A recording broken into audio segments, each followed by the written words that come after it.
Adan here for Seconds Out with Nichlmao. Nick, I always have to say that slow, otherwise I end up like stuttering and getting it out through. But it's good to see you nonetheless. You look like the most relaxed person in the room, even though Deji was sitting over there in like what looked like a 90 or something. That kind of relaxed energy, do you take that into your fights? Is that what is the key for you to look so good in the ring? Honestly, I've always just had a pretty clear head. I focus on what matters, and this part is just the fun part. As a kid, growing up, watching Jay, watching Deji, being in the same room as them, being on camera with them, it is just like, there's nothing to be nervous about. I'm blessed to be here, so I'm just happy about it. I remember watching your debut, and as a kind of staunch, kind of hardcore boxing fan, sometimes you might look at the Misfit scene, especially in its infancy, and be like, who are these guys? But then I saw you, and I thought, wow, how is this guy adopted such a style where he can put his hands down and just swift out the way of punches, be so agile and have those reflexes and come back with his own offense. So I was so impressed by that. Did that come natural? Like, how did you develop that? Honestly, it was one of the things my coach first noticed about me. Like the first week we were training, I was like, yo, let's get sparring. And even other gyms I've gone to, like standards, like keep your chin down, chin tucked, hands up. Even other big gyms in LA, head coaches saying honestly, don't bother tucking your chin because you're good with it. I do just think everyone has their style, and I think I got very lucky because my coach Adan Castillo, his style and my style meshed very well. So he could lean into my strength of just naturally being very calm and level-headed. I'm a critical thinker. I'm very rational. Even in hectic moments, it takes a lot to overwhelm me. It takes a lot to overwhelm. So I think that helps. Did you watch much pro boxing before you put on the gloves for a fight? Honestly, I still don't watch enough. I watch the super fights, but honestly, I'm a little bit more into UFC at the moment, which I don't know if I should be saying that as someone that's boxing, but I do watch, I didn't even know the Bivol fight was this week. Where's the marketing for it? I didn't even know, but I do if there's great showings, I always study it, and the super fights I always watch, but I do need to be better with that. I just wondered if that you got that style from watching some of the pro fighters or the UFC fighters, or it literally just came from you. No, I think I just like to scrap with my friends, and then that's just developed from that. You have any scraps growing up?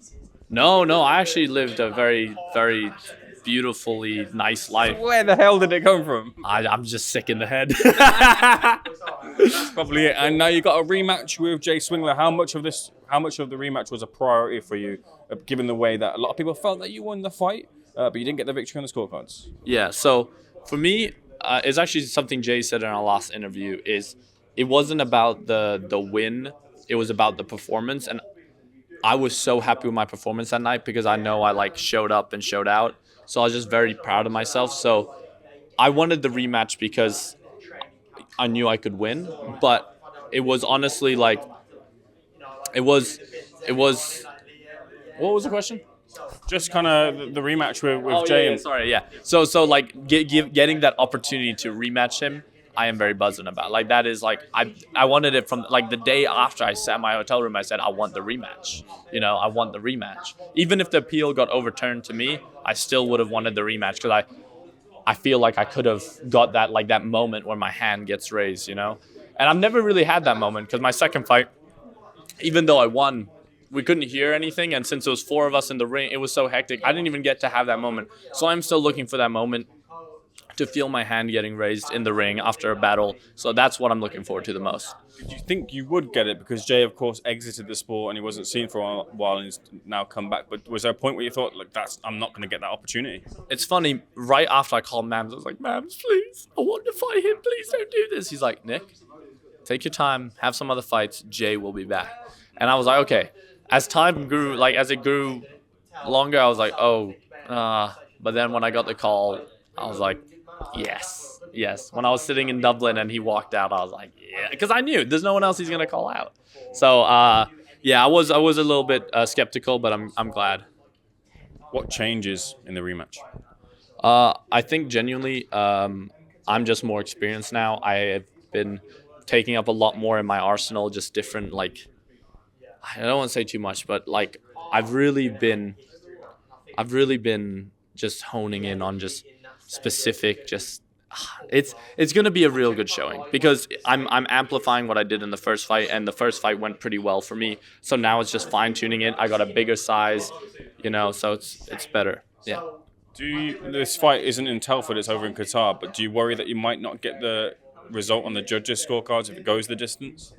Again, for me, it's more about the performance and the experience. I want it to be so unanimous that it doesn't matter, but the judges don't have a choice but to score towards me. If anything, it was harder because Telford was his hometown. Every time he threw a jab, the crowd erupted, So, I think that I'm gonna fight well enough that I'm gonna get that easily with the judges. You mentioned in your previous interview with Fred, you didn't feel like one punch is going to do it. Do you feel like that's the case? It's going to be a barrage, it's going to be a boxing performance that gets you through? Or maybe do you feel like a KO might be inside? Did you ever feel like that Jay was slipping at any point in your first fight? Oh, yeah, no. There were some punches I landed. If I had the weight and power I have now, Jay would have been definitely, I'm not saying knocked out. Jay's a tough cookie. I mean, he cemented his head in a microwave. You've got to be so... I don't want to be like everyone else. I'm going to knock him out. He's a tough guy. I'm going to, if the knockout's there, I'm going to go for it. But if not, I'm going to break him down, outbox him faster than him. That's what it's going to be. Get the win as you plan to do over Jay in the rematch, and then the world's your oyster. You get to take the mic and call out whoever you want. Who is that name that's on your hit list next? So I don't really have beef with anyone, so it's not like I want to fight you. But realistically, Jarvis, it makes the most sense. That's probably what I'm going to do. Get your thoughts on some of the other fights on the card first of all, like the main event. You got Gib versus Slim. Who you backing? Yeah, so I was saying I don't want to pick a side because I think both of them are great boxers, great guys. But I am going with Slim. I've counted him out too many times before. I love his style. I love his personality. And I think it's going to be a great fight. But I think he might edge the win. Salt Papi versus King Kenny. I will say for that fight, it depends what Kenny we get.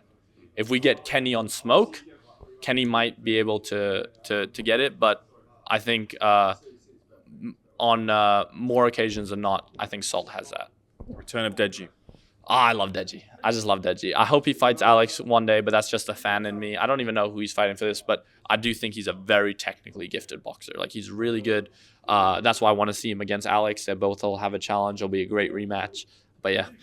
Big fan of Deji, but are you a big fan of Jake Paul versus Mike Tyson? I'm a fan of it because it's like a super fight, but dude, give us Jake and KSI. I don't want to see Mike Tyson and Jake. I think it's going to be fun. It's going to be entertaining. It is what it is, but Jake needs to fight JJ. That's the fight that needs to happen. Well, Nick, a rematch with you and Jay needs to happen too. I'm looking forward now that's on the bill. Thank you for speaking to Seconds Out, sir. All the best. Appreciate it. Good man.